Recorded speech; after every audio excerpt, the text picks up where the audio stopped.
But we can kind of just jump in. So like one of the first things I was curious, man, when I looked at your profile was it says you booked 530 meetings in 6 months. Right. Can you talk to me about how you did that? Because that seems like a wild number. Like, what did you do to hit the ground running from day one and then accomplish so much in such a short amount of time? Yeah, man, for sure. No, that's a great question. One thing I do want to throw out there, man, my role in my current company is lead development representative.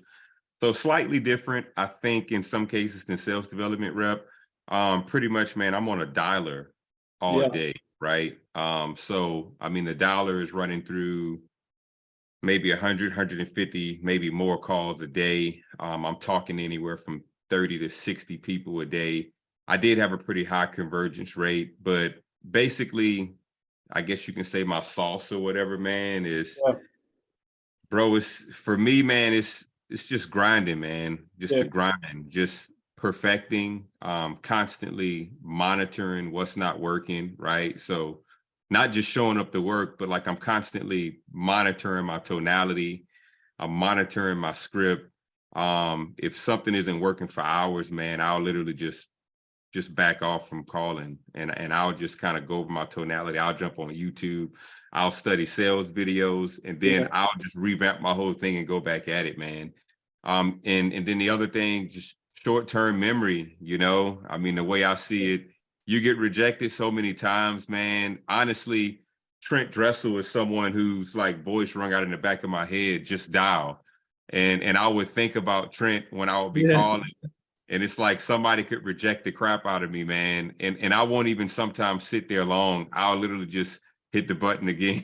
It washes off of me, man. So, but those would be the two biggest things, man. The grind of constantly tweaking, figuring out how to perfect and do what actually works as opposed to going through the motion, and having very short-term memory to moving on to the next customer who needs my help. Yeah, I love that. What I'm curious about too, if you're making all these calls, do you just have the same go-to script? So you just know exactly what you're going to say. You jump into the script and it's just like second nature for you? Jed, pretty much, man. I'm a person where I read from a script. Now, I'm saying that now, like, because literally I was literally only in the lead development representative role for like 3 months and 3 weeks. Yeah. And that includes like a week or two of training. So probably towards the last 2 weeks of that role before I switched over to account executive, I did pretty much read from a script, like word from word, like every single dial. Yeah. I pretty much do the same script unless it stops working for me for some reason. If it stops working, then I'll revamp and then I'll just read that same script pretty much every time. And the biggest things that I really focus on each call is tonality. Yeah. From going through so many calls, in my personal opinion, man, I think that a person truly listens more so to the tone of your voice than the actual words that are coming out of your mouth. And Yeah. I found that my conversion ratio seems to stay on the upper end the more that I'm conscious of being confident in my tonality, for sure. Yeah, I love that. I mean, I agree. I think the most important thing for any cold call is your tone, but I also feel like that's the hardest thing to get right because anybody can read off a script. How do you work on your tone? Like, what sort of things do you do to actually get that right? Ooh, man, that's a good question. For me, confidence, I would honestly say it's the biggest thing that I think about when Yeah. it comes to my tonality. And what I mean is I like to discover my why, Jed.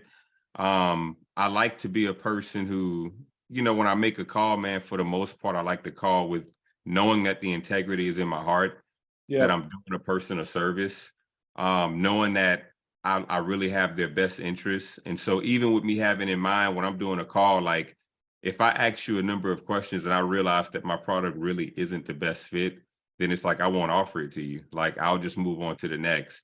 And for me, having that kind of integrity in my heart, honestly, I think that breeds that plays into the level of confidence that I have psychologically when I'm going into a call.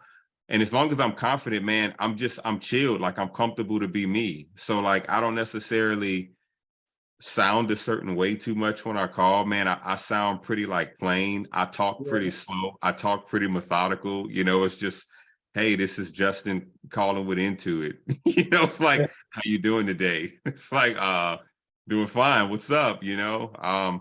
So yeah, I would say the big way that I really work on tonality is I connect my tonality to the level of confidence that I have going into the call.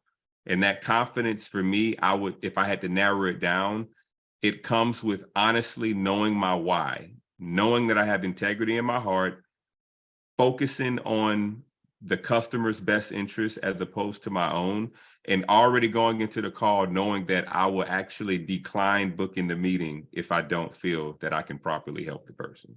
That's such a great answer, man. I love that. I think one thing that really stuck with me when I first became an SDR and I was cold calling is my manager, because I struggle with that, like having confidence and having a strong tone on the phone.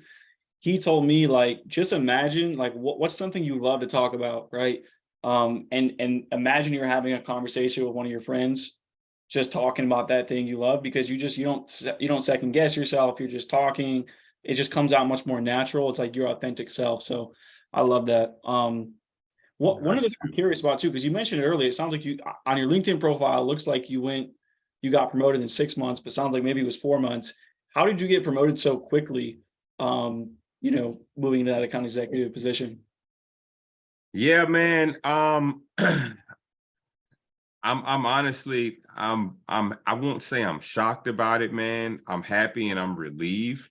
Um, for one, I would say I prepared for the opportunity, man. I know that's a probably very simple and basic answer, but I wanted to be prepared for when the opportunity came. So for me, I grinded as much as I could, man. Like when I was in the LDR role, I really chose to, I guess, go the extra mile. I mean, I would study after hours from work, man. I would try to learn my product a little more. I would, work on my script a little more, work on my discovery questions just a little more. And once I found out that it was an opportunity for the AE coming up, man, I was fortunate enough to have my name thrown into the hat. Yeah, I was able to land the interview once I knew I was on the docket for the interview, man, obviously just preparation. And I feel like I was just fortunate enough to fall into the right circumstance because in part, I really prepared, yeah, for that moment and did what it took before it came. yeah. No, I love that. And in terms of like preparation too, because I'm curious to hear about your journey into tech sales. Because I went through a similar program as well. I didn't do course careers, but it's a similar type of program where you get training and then you interview for companies. What was that process like? So like kind of walk me through when you decided you want to get into tech sales, and then what that journey was like finding course careers, going through their program, and then landing in a company. Yeah, man, for sure. So I'm married 10 years this year, man, 3 kids, ages Yes. 7, 4, and 1.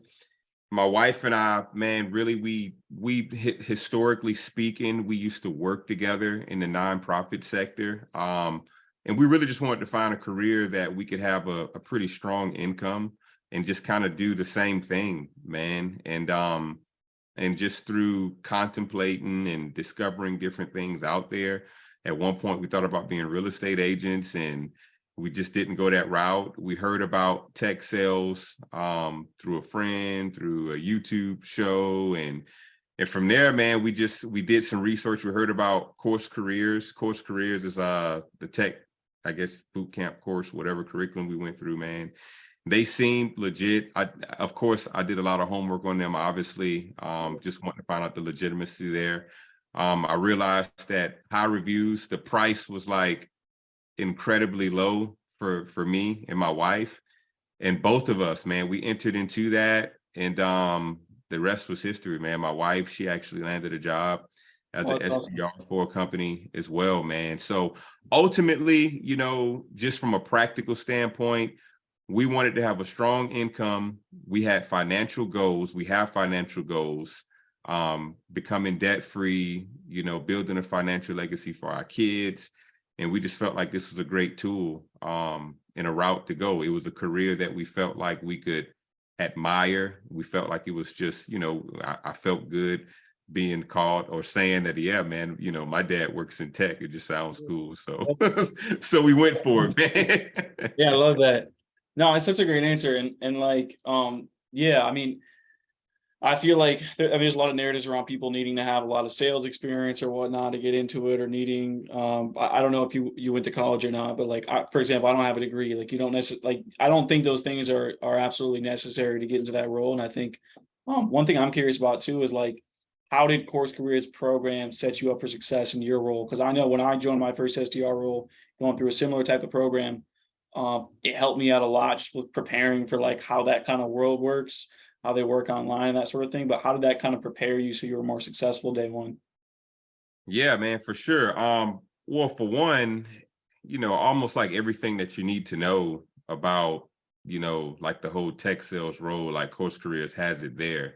Yeah, It definitely was a lot more information than maybe I anticipated. I don't really know what I was anticipating, but when I got into the course, I was like, okay, this is like some real deal type stuff. Like this is like a full blown curriculum. Like yeah, I actually got to study and like set aside time for this, and which was cool. So it definitely taught me, for one, just how to complete a task from start to finish, how to actually complete the course, how to be diligent and grind and put in those hours. I knew what I was getting into. yeah, Like I knew the terminology. So I would sit in interviews with recruiters and all, man. And I knew the terminology, I guess, as if I had already worked in the tech space, because I was prepared for that. Even how I search for a job, you know, like I search for a job as almost like a sales development rep because yeah, I was trained on it, right? I understood the software, like I knew how to find, you know, hiring managers' emails, you know, without them even like listing their emails. So overall, man, definitely. I think that, you know, I felt like Troy, who designed the course, and whoever, you know, put their efforts into creating it, the thought that I had to myself, really, Jed, when I was going through the course was, okay, there was no stone left unturned. yeah, Like whoever designed this really methodically put thought into understanding how a person actually needed to be in position to get a job in tech sales. yeah. Yeah, man, that's great. Yeah, I agree. I mean, I think going through boot camps like that, it just really, it kind of like, because I've been hired SDRs myself, whereas some of them come through these boot camps, some of them are maybe just in different positions, and they always, when you come out of one of these boot camps, you're always super prepared. So yeah, I love that. I guess one more question, because I want to keep this relatively short, and I've loved your answers so far. Now that you're in your new role as an account executive, what is like the biggest challenge that you're running into right now in this new role, and kind of how are you overcoming that, or what are the Yeah, things? man. No, that's a really good question. One of the biggest challenges is it's the amount of competency Mm, competency that is needed for the role. yeah, It's the amount of information, the amount of product knowledge, the amount of understanding processes from start to finish on a call, leading all the way down to take, you know, um, distributing a transaction and collecting the money. You know, I mean, you didn't do any of that. Like as a SDR, the conversation goes from 5 or 10 minutes to 30 or 40 minutes. And so it's the learning curve. I'm still in training, going to start taking calls next week. But nice. that's the big thing. And part of it is I'm a bit of a, I guess, a almost perfectionist, you know. For me, it's just more so I want to make sure that I'm prepared. I don't want to be ignorant going into the role, right? Like, because my confidence comes, again, it's with that integrity thing of me just knowing my stuff. Like I know what I'm saying. I don't have to make nothing up on the spot.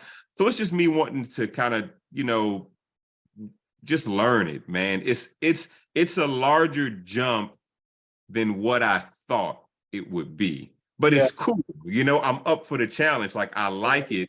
yeah, Right. I like it. But for me, it's the study. It's training myself at a greater level on how to consume information, like how to properly allot my time, how to take off certain bite-sized chunks of when I'm educating myself to really understand how to process information as best as I can to be in a position for retaining the knowledge. That's the biggest thing for me. yeah, yeah. There's so much that goes into it. And it's like so much information. You can't just take it all in at once. So it's like understanding how to prioritize your time. Yeah, man, I feel that. Well, cool. I really appreciate the time and all the questions. I guess one last thing just for anybody who listens to this part, where should people go to connect with you? And I'll say it for yourself as well. Like you got to check out Justin's YouTube channel. I was just checking it out before we jumped on. There's really good stuff. So, but where else can people go to connect with you? Yeah, man. The main hub is definitely the YouTube channel, Tech Journey with the Warthens. That's a long name. If someone just type in Tech TECH space Journey on YouTube, that's kind of like our hub. The LinkedIn information is on that. Obviously, you know, people can find me on LinkedIn by my name, Juston Warthen. But yeah, man, I definitely appreciate it being on the show, Jed. I appreciate what you do, man. Yeah, absolutely. Thanks, man.